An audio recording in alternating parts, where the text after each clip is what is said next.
10 இலை பொரியல். அதுக்கு வந்துட்டு முதல்ல பச்சை மிளகாய், வெங்காயம், அப்புறம் கொஞ்சம் உப்பு, தேவையான அளவு உப்பு, கொஞ்சம் தண்ணி, நிறைய ஊற்றக்கூடாது.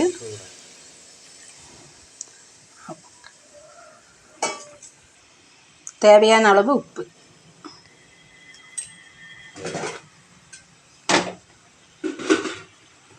மறுபடி இலை வெங்காயம் நல்லா வேகட்டும், ஒரே ஒரு நிமிஷம்.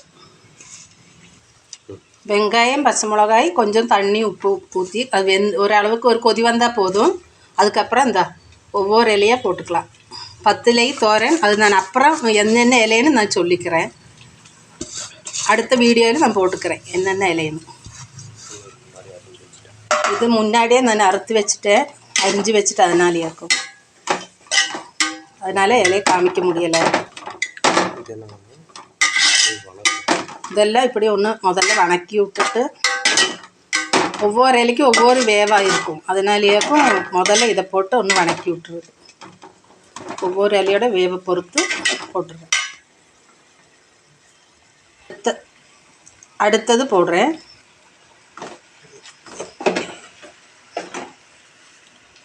அடுத்த இலை போட்டு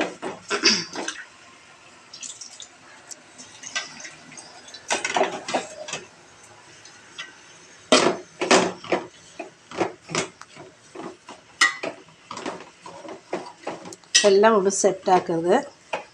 மறுபடியும் இன்னொரு இலை எல்லாம் செய்து ஒட்டுக்க அறுத்து வச்சதுனால எதுன்னு சொல்ல முடியலை.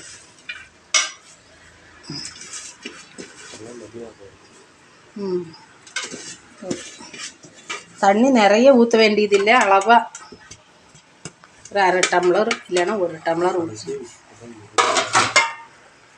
கடைசி எப்போ போட்டது முருங்கைக்கீரை, அது கூட வேறுள்ள இலைகளும் போட்டிருக்கேன், சொல்லிடுறேன்.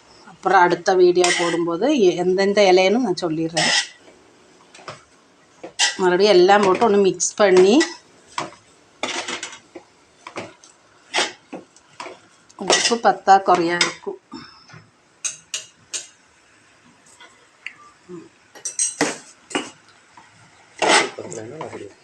உப்பு பத்தலைன்னா மறுபடியும் போட்டுக்கலாம். அதெல்லாம் மிக்ஸ் பண்ணிடுறது. இப்படியே எல்லாம் சேர்ந்து மிக்ஸ் பண்ணி அப்படியே ஒரு நிமிஷம் மூடி வச்சிடணும். நிறைய நேரம் மூடி வைக்கக்கூடாது. இனி மூடி ஒரு 2 நிமிஷம் மூடி வச்சதுக்கப்புறம் இப்படி எடுத்து பார்த்தா இப்படி இருக்கும். மறுபடியும் அதே எல்லாம் ஒன்றும் கூட நல்லா ஃப்ரை பண்ணுறது. இனி மூடி வைக்கக்கூடாது. இனி மூடி போடாமல் அப்படியே ஃப்ரை பண்ணிகிட்டே இருக்கணும். கட்டை இல்லாமல் தண்ணி தானே நம்ம ஊற்றுறோம், எண்ணெய் ஊற்றலை, அதனால் இப்படியே நல்லா ஃப்ரை பண்ணிடுறது. நல்லா இப்படியே ஃப்ரை பண்ணிகிட்டே இருக்கணும். அப்போ தான் தண்ணி நல்லா ஊற்று. நிறைய தண்ணி எப்பவுமே ஊற்றக்கூடாது. 1/2 டம்ளர் தண்ணி, அதுக்கப்புறம் தான் இதை போடுறது. அப்போ இல்லை கழுகுன தண்ணி அதுலேயே இருக்கும்.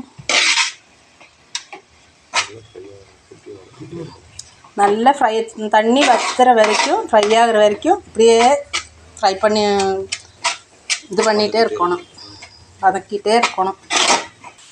ஒரு 5 நிமிஷம் இப்படியே நல்லா ஃப்ரை பண்ணணும். அப்போ தான் அந்த தண்ணியெல்லாம் வற்றி நல்லா சுண்டை வற்றினா தான் நல்லாயிருக்கும். இது நல்லா இலையெல்லாம் நல்லா வேகணும். அதனால் நல்லா ஃப்ரை பண்ணி தண்ணி வற்றுற வரைக்கும் இது நல்லா சுண்டை ஃப்ரை பண்ணணும். பாருங்கள், நல்ல சுண்டை தண்ணியில் வற்றி நல்ல ஃப்ரை ஆகிருக்குது. இனி இதில் இது பார்த்திங்களா, அவ்வளோதான் முடிஞ்சிருச்சு. 10 இலை பொரியல். தேங்காய் கடைசியில் இப்படி ஊற்றணும். கடைசியில் தேங்காய் ஊற்றினா தான் அந்த ஸ்மெல்லுக்கும் அதுக்கும் நல்லாயிருக்கும். அதுக்கப்புறம் இப்படி இது பண்ணிவிட்டு அடுப்பை ஆஃப் பண்ணி விட்டுக்கலாம். சூப்பராக இருக்கும். நீங்கள் செஞ்சு பாருங்க.